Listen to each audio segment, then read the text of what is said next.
So siding is going on the flip house, and the colors have been chosen, and it's totally not because I spilled a bunch of paint on the floor.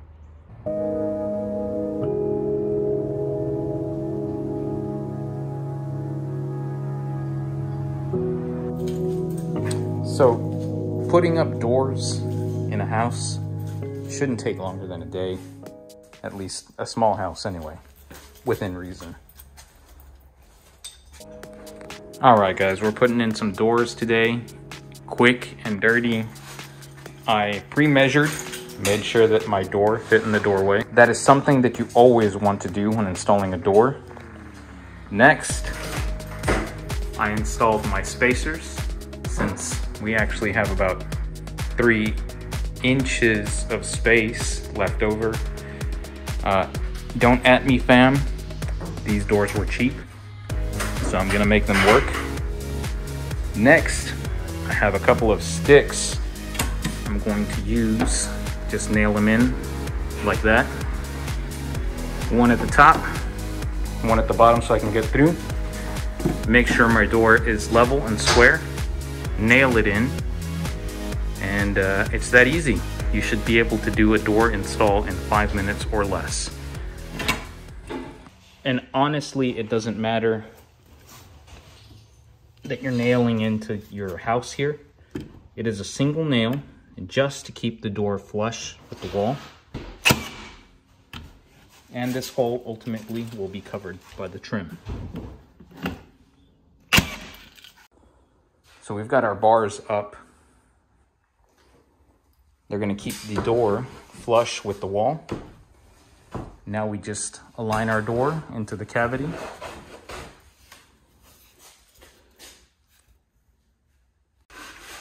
Now this is super important because these are going to keep your door flush with the drywall, just like that. So once you have it leveled, you can go ahead and drop in your nails. We're working on trim. Pretty simple. Right now I'll be trimming a door, and all that requires is 45s. You just measure or mark and cut. Always cut a little outside the line. You can always take some off, but you can't put it back on.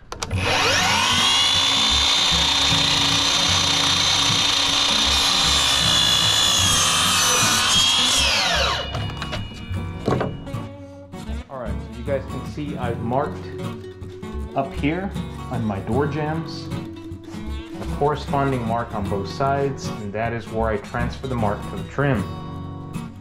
Doing it this way, you really don't have to measure. It's pretty foolproof, idiot-proof, whatever. You always want to go half on these door jambs, halfway. A lot of door jambs will actually have a recess for the trim.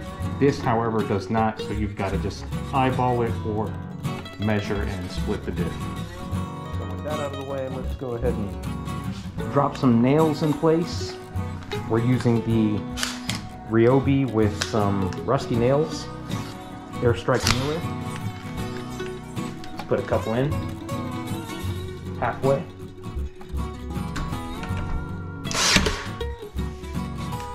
Make sure we get our gaps correct. Go ahead and wiggle the molding as you work your way down, making sure that the reveal is identical all the way down. Trust me, coming back and trying to fix this with caulk, it's not going to happen. So I have a few nails holding this in place. Now I will cut the other side and then finally finish with the top. Here's another little tip when you're cutting molding, for door casing anyway. If you are up to an eighth inch short on your cuts, just lift the piece. That's only on the left and the right side. It does not account for the top side. You want to be as precise as possible with the top side. This is all stuff that can be done DIY with a chop saw and a nail gun. No need to pay a finished carpenter hundreds of dollars to do this stuff, you know, unless you're living in some sort of super expensive house.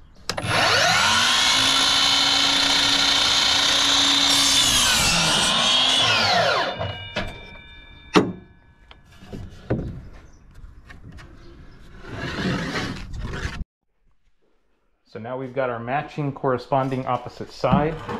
We'll just set this in place, grab our nail gun, tack a few, make sure the reveal is the same. Then we'll cut our top piece. Once everything is in place, then we'll nail our small edge. I don't know what to call that, really. I'm not about to haul around a compressor and a hose to trim a 1,200 square foot home. That just doesn't make sense to me.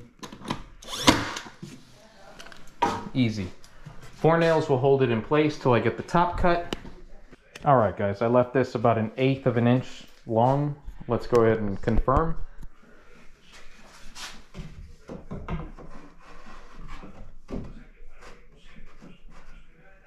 Okay, let me step back and I'll point out. See, that gap and that misalignment means it's a tad bit too large. I just got to take off a bit more and we should be there.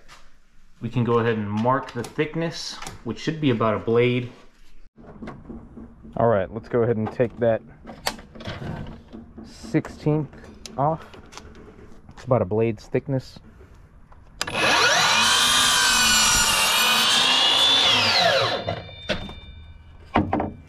Nice and sharp corner. I love this saw, by the way. Okay, we've got our piece cut. All right, let's see how tight this corner is.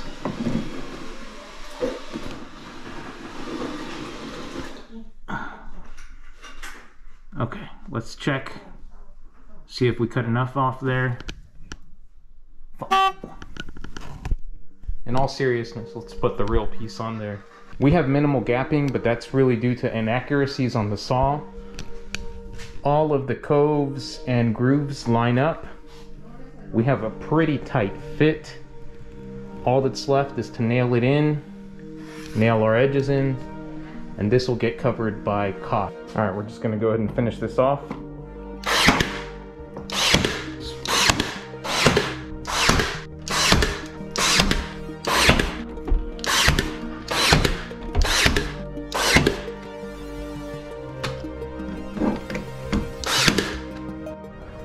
Also, one quick note, always check your saw for square. You can do that by cutting 245s on 2 pieces of wood and making sure that they line up properly with minimal gappage. You guys can see here, we do have some gappage here. You guys can see that. Should be able to see my fingers there. All right, here's a better way to see. We've got a light, and you guys can see the light right through the gap. Now, there are some reasons for this. The main reason is going to be the play on the saw. You guys can see the shake. It's minimal, but when you're cutting, it will give you those gaps. This much play. So just something to keep in mind when you're working on these. When you are removing trim from a house, please be careful. I know the old school carpenters used to stick razor blades here in the back corners, just to hold a tighter joint. If you guys are super obsessed with having a tight joint, you can always drop a pin nail or an 18 gauge brad nail through the side. That'll hold your joint super tight, but with caulking and paint, I really don't think it's all that necessary. And like I've said, gaps that size, it's not something you have to worry about unless you're doing super fine trim carpentry. Most of you guys know that I work by myself at this point, so I mean, unless it's a really crazy difficult task that you shouldn't be doing on your own. Hanging doors is relatively simple. All you need is a shim to hold it in place, and I don't mean entirely in place, just semi in place so you can nail in your starter nails. I use a 15 gauge nail for this. They're plenty thick. So we flushed up already. Let's go ahead and drive in our first nail and then we'll shim out from there. There is a nail in place. We can shim out from here. It should be held in place. We are tight right there. Let's double check and make sure that we didn't unflush the door. We're tight right there. That's solid. Let's tuck our door, check our gaps, and see any modifications we might have to do.